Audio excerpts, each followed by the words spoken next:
Grunkle Stan. We all know him, we all love him, with his masculine voice and many mysteries. I think I can say, though, that without a doubt, I've solved at least one of his mysteries. This is the Finding Stanley Pines theory. The Stanley Pines theory has been going around for quite a while. For those of you who don't know, Stanley Pines is the theorized twin of Stanford Pines. In this video, I plan to go over some of the evidence of this theory and provide a bit of my own insight on Stanley Pines. Besides Stanford's possible twin, what do we really know about him? Right off the bat, I just want to say that I wasn't convinced at all about this theory before I found a lot of evidence from a video I watched. So if you're already convinced, you don't have to watch this part of the theory. You could just skip ahead to the time that's on the screen. But if you aren't, I urge you to watch the entire thing, it's important. First of all, look at this picture. Man, Grunkle Stan's looking good in his youth, isn't he? Well, no, that's not him. You see, we've already seen him in his youth, and this is it. I'm sure he could have changed his hair and shirt, but why would he be wearing glasses at one point and no glasses at another? You can make an argument for contacts or reading glasses, but if he had contacts, he probably wouldn't be wearing those glasses in the other picture, right? And if they were reading glasses, why would he be wearing them if he wasn't reading? And what of that chin dimple and clean-shaven face? The confirmed Stanford Pines in the other picture we saw didn't have any of those. And what about their different noses? That's right, even the most identical twins have some sort of physical feature that can help you tell them apart from each other. In this case, it's the chin dimple and the noses. And maybe that Stanford wore contacts at one point, while Stan Lee wore glasses. Speaking of glasses actually, look at past Stanley's glasses and compare them to present Stanford's. They're different too. Now in cartoons, especially Disney cartoons, animators tend to keep glasses of one character consistent throughout their life. For example, same glasses, same glasses.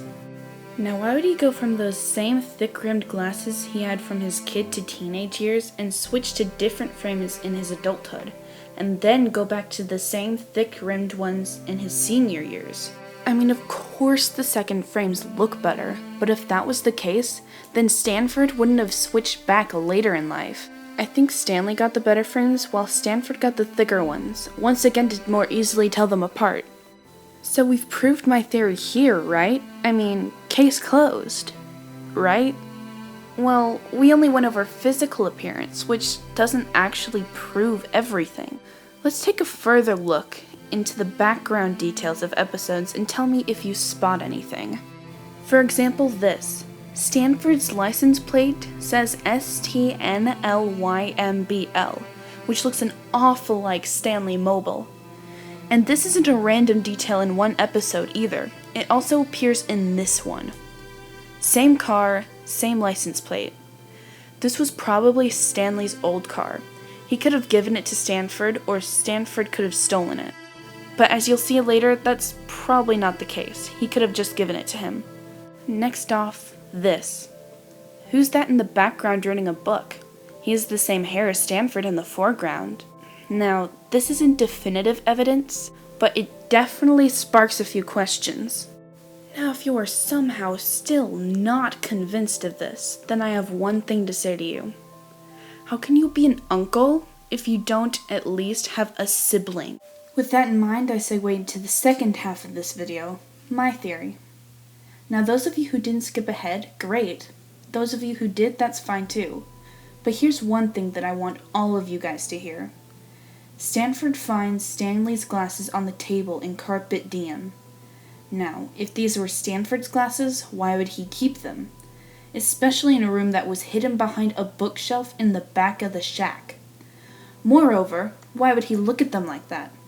If they were his glasses, it would stand to reason that this room was his, and therefore he would have known about it, and it would have no reason to hide it. But when Dipper asked if he could have his own room in the shack, Stanford said, "Look, kid, there's my room in the attic, that's it." But still, he obviously knew about the room. As soon as he walked in, his eyes went to the table where the glasses sat, and put them in his jacket as quickly as he could. He was trying to hide the room, but when Seuss found it, he tried to hide the glasses. I can conclude that this was Stanley's room, and something happened to him to make Stanford want to hide it. But it's not that he had negative feelings towards the glasses, oh no. If you recall, later in that same episode he had the television turned on to baby fights, but he was staring at the glasses, longingly, regretfully. He misses his brother more than anything. Why? Well, I'll get to that soon enough. But what does this mean? Well, I want you to take a look at the calendar that was just above the glasses when Stanford found them.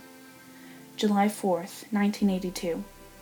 It's no surprise that the 4th of July would be circled on an American calendar, but why is a calendar from 30 years ago still in the shack? More importantly, what happened in July of 1982? If you recall, 30 years has been a bit of a theme in Season 2. Those government agents... We haven't seen readings like this for 30 years. That six-fingered nerd the shapeshifter was talking about. But hasn't been himself in 30 years. Heck, even Stanford says in karaoke. 30 long years, and it's all led up to this. 30 years. I think something happened to Stanley in June of 1982. Not necessarily the 4th, but it does make sense for it to be July, because that's when he stopped turning the pages of the calendar. But what did happen to Stanley? Prepare yourself, because this is a bit of a doozy. Stanley Pines was thrown into a portal by none other than Bill Cipher. Need evidence? Well, I theorize that Bill was probably created by someone with magical or demonic abilities in Gravity Falls 30 to 40 years ago. This person, wizard, demon thing, probably wrote down the summoning incantation and sent Bill back through the portal when he started acting up. I also think that either Stanley or Stanford was the first man to summon him after the fact, and, out of blind rage, Bill attacked. Stanley fought back, which caused Bill to send him through the portal, witnessed by none other than his brother, Stanford. But you're not just going to believe me, are you? You need some proof. Well, here it is. Look at this. That's right. When Gideon mentioned Stanford Pines to Bill, he remembered this moment in time. Why this moment? Well, it was when he was attacking Stanley. Now, at first glance, it looks like good old Grunkle Stan, right? It would make sense since Gideon said specifically Stanford and not Stanley. But let's take a closer look, eh? Look at his glasses. It's the thin-rimmed glasses again. Stanley's glasses. And this. Clean-shaven. One more thing. Brown hair. That's right. This was a time when they both had brown hair. 30 years ago, which supports my claim. And let's admit, this looks a lot more like this than this. Now, I'll give you one last piece of evidence. 30 long years, and it's all led up to this. Stanford needs the shack, because that's where the portal is, and he needs the portal because that's where his brother is. He's been waiting 30 years to find the last 2 books to unlock the portal to get his brother back. If you've stuck with me this long, thank you. You're truly a patient person. Now, if you don't mind, I have to free my sister from a place. But until next time, happy discovering.